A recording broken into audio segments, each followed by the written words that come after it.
Nalgonda municipal corporation ఓట్ల లెక్కింపు ఆర్జీలబావి వద్ద ఉన్న స్టేట్ వేర్ హౌసింగ్ కార్పొరేషన్ గోదాంలో చేపట్టబోతున్నారు. 48 వార్డులు 199 పోలింగ్ కేంద్రాలకు సంబంధించి ఓట్లు ఇక్కడ లెక్కించనున్నారు. ఇందుకోసం 56 టేబుళ్లు ఏర్పాటు చేశారు. దేవరకొండ మున్సిపాలిటీకి సంబంధించి 20 టేబుళ్లు, నందిగొండ 12, హాలియా 11, చిట్యాల 12, చుండూరు మున్సిపల్ ఓట్ల లెక్కింపు కోసం 10 టేబుళ్లు ఏర్పాటు చేశారు.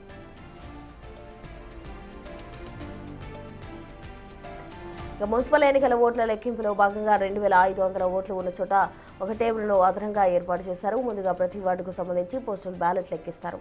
అనంతరం బ్యాలెట్ బాక్స్లోని ఓట్లను 25 చొప్పున బండిల్స్ కడతారు. ఆ తర్వాత ఒక్కో టేబుల్ 40 బండిలను పెట్టి కౌంటింగ్ జరుపుతున్నారు.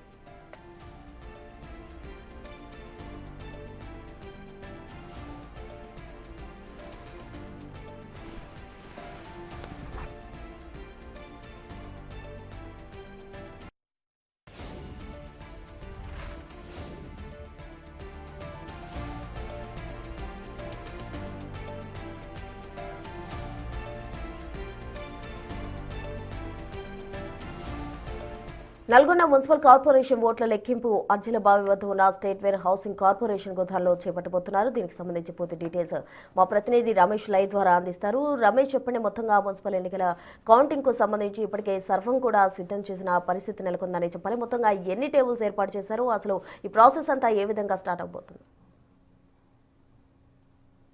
రైట్, ప్రస్తుతం మనం నల్గొండ కౌంటింగ్ సెంటర్ వద్ద ఉన్నాం. మరి కాసేపట్లో కూడా కౌంటింగ్ ప్రక్రియ ప్రారంభం కానుంది. ఇప్పటికే ఏజెంట్లు అదేవిధంగా పోటీ చేసినటువంటి అభ్యర్థులు లోనికి వెళ్తున్నటువంటి దృశ్యాలను కూడా చూస్తున్నాం. ఉమ్మడి నల్గొండ జిల్లాలో మొత్తం 17 మున్సిపాలిటీలతో పాటు నల్గొండ కార్పొరేషన్ మొత్తం 18 మున్సిపాలిటీలకు కూడా కౌంటింగ్ ప్రక్రియ కొనసాగనుంది. ఉదయం 8 గంటలకు షార్ప్ 8 గంటలకు స్ట్రాంగ్ రూమ్లని ఓపెన్ చేసి కూడా ఆ బ్యాలెట్ బాక్స్ లను బయటికి తీసుకొని వస్తారు. బయటికి తీసుకొని వచ్చిన తర్వాత కూడా ఏజెంట్ల సమక్షంలో కూడా బ్యాలెట్ బాక్సులు ఓపెన్ అవుతాయి. నల్గొండ కార్పొరేషన్ కు సంబంధించి మొత్తం కూడా 48 డివిజన్లు ఉన్నాయి. 48 డివిజన్ల లెక్కింపుకు గాను 56 టేబుల్లను కూడా ఏర్పాటు చేయడం జరిగింది. మొత్తం మీద మొదటగా ఆ పోస్టల్ బ్యాలెట్ ఓట్ల లెక్కింపు ఉంటుంది. పోస్టల్ బ్యాలెట్ల ఓట్లు నల్గొండ కార్పొరేషన్ లో చూసినట్లయితే 700 పైగా కూడా పోస్టల్ బ్యాలెట్లు నమోదు కావడం జరిగింది. పోస్టల్ బ్యాలెట్ల లెక్కింపు ప్రారంభమైన తర్వాత పోస్టల్ బ్యాలెట్ల లెక్కింపు రిజల్ట్ ను అనౌన్స్ చేస్తారు. ఆ తర్వాత మొత్తం కూడా బ్యాలెట్ బాక్స్ లో ఉన్నటువంటి బ్యాలెట్లన్నీ కూడా మొత్తం కూడా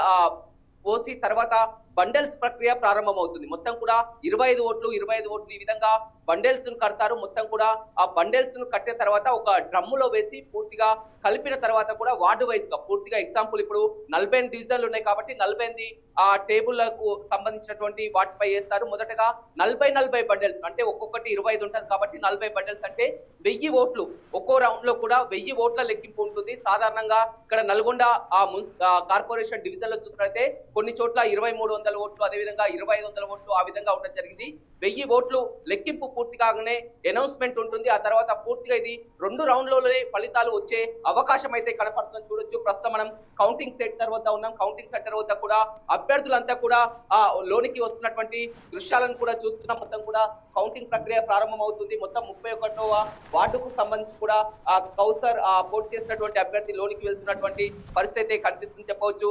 అంతా కూడా ఉత్కంఠగా ఎదురు చూస్తున్నారు. మరి కాసేపట్లో కూడా ఆ ఉత్కంఠకు తెరపడనుందనే చెప్పవచ్చు. కౌంటింగ్ కేంద్రం వద్ద 3 అంచెల భద్రతను కూడా ఏర్పాటు చేయడం జరిగింది. పూర్తిగా ఎలక్ట్రానిక్ వస్తువులను కానీ ఫోన్లను కానీ లోనికి అనుమతించినటువంటి పరిస్థితి కనిపిస్తుందని చెప్పవచ్చు. మొదటగా ఏదైతే ప్రక్రియ స్టార్ట్ అవుతుందో బండెల్స్ ప్రక్రియకే సమయం ఎక్కువగా పట్టే అవకాశం కనపడుతుంది. 8 గంటలకు కౌంటింగ్ ప్రక్రియ ఈ బండెల్స్ ప్రక్రియ ప్రారంభమవుతే మొత్తం ఒక 2 గంటల పాటు కూడా 1 గంటన్నరకు పైగా కూడా బండెల్స్ ప్రక్రియ ఉంటుంది. తొలి ఫలితం 2 గంటల్లోనే తొలి ఫలితం వచ్చే అవకాశం కనపడుతుంది. ఇది నల్గొండ కార్పొరేషన్ కాబట్టి 48 డివిజన్లు ఉన్నాయి. 48 లెక్కించాల్సి ఉంటుంది. అదే ఇప్పుడు Chandur municipality, for example Chandur municipality చూసినట్టే కేవలం అక్కడ 10 వార్డులే ఉన్నాయి. 10 వార్డులకు సంబంధించి లెక్కింపు 10 టేబుల్స్ మీద ఎట్ ఏ టైం కూడా ప్రారంభం అవుతుంది. అది ఒక 1.5 అవర్ లోనే ఫలితం వచ్చే అవకాశం కనపడుతుంది. అదేవిధంగా చిట్యాల చూసినట్లయితే ఒక 12 వార్డులు ఉన్నది జరిగింది. అదేవిధంగా దేవరకొండ 20 వార్డు. ఈ విధంగా మొత్తం ఉమ్మడి నల్గొండ జిల్లాలో 17 మున్సిపాలిటీలు కార్పొరేషన్ కు సంబంధించి కూడా చూస్తున్నాం.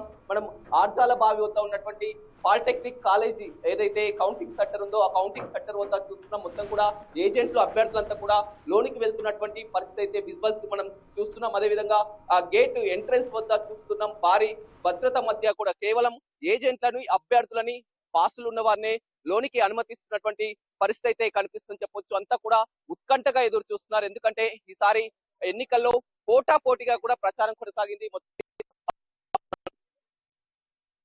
వస్తున్నారు, ఎలా ఉండబోతుంది అనుకుంటున్నారు? ఈరోజు ఫలితాలు వెలువడే రోజు కాబట్టి అందరూ కూడా ఉత్కంఠగా ఎదురు చూస్తున్న రోజు ఈ రోజు.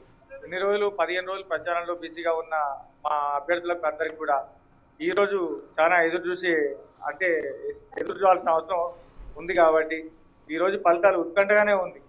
అంటే ఏం జరుగుతుంది, ఫలితాలు ఏ విధంగా వస్తాయి అనేది 48 వార్డులకు సంబంధించి కూడా అందరూ కూడా అభ్యర్థులు దాదాపుగా ఇదే విధంగా ఉత్కంఠ. గుడికి పోయినట్టుంది, ప్రత్యేకంగా పూజలు చేసి వచ్చినట్టుంది. అవును సార్, గుడికి పోయాము. ఎందుకంటే ఈ రోజు ఫలితాలు వెలువడే రోజు దేవుని మొక్కుకోవడం జరిగింది. గతంలో మాకు కౌన్సిలర్ గా అవకాశం ఇచ్చారు. చూడొచ్చు, నల్గొండ కార్పొరేషన్ కి సంబంధించి అయితే ఒక టెన్షన్ వాతావరణం అయితే నెలకొందని చెప్పొచ్చు. ఎందుకంటే తొలిసారిగా కార్పొరేషన్ ఏర్పడ్డ తర్వాత జరుగుతున్నటువంటి ఎన్నిక 48 డివిజన్లకు సంబంధించి ఒక మ్యాజిక్ ఫిగర్ రావాలంటే 25 డివిజన్లు గెలవాల్సి ఉంటుంది. అయితే 25 డివిజన్లు ఇప్పటికే మొత్తం ఇలా చూసినట్లయితే సర్వేల ఆధారంగా కూడా ఆ కాంగ్రెస్ పార్టీ ఖచ్చితంగా తామే ఫామ్ చేస్తామని వారి యొక్క ధీమాలో ఉన్నారు. అదేవిధంగా బీఆర్ఎస్ కూడా జరుగుతున్నటువంటి ఆ సైలెంట్ ఓటింగ్ ఉందో తమకే లాభిస్తుందని కూడా చూసినటువంటి పరిస్థితి కనిపిస్తుంది. ఎక్కడెక్కడ కూడా నరాలు తిరిగే ఉత్కంఠ అయితే ఒక ఉత్కంఠ భరితకు మరొక 2 గంటల్లోనే తెరపడిందని చెప్పొచ్చు. మాక్సిమం 12-1 గంట వరకు కూడా పూర్తి ఫలితాలు కూడా వెల్లడయ్యే అవకాశం అయితే ఉంది. Right Ramesh, thank you.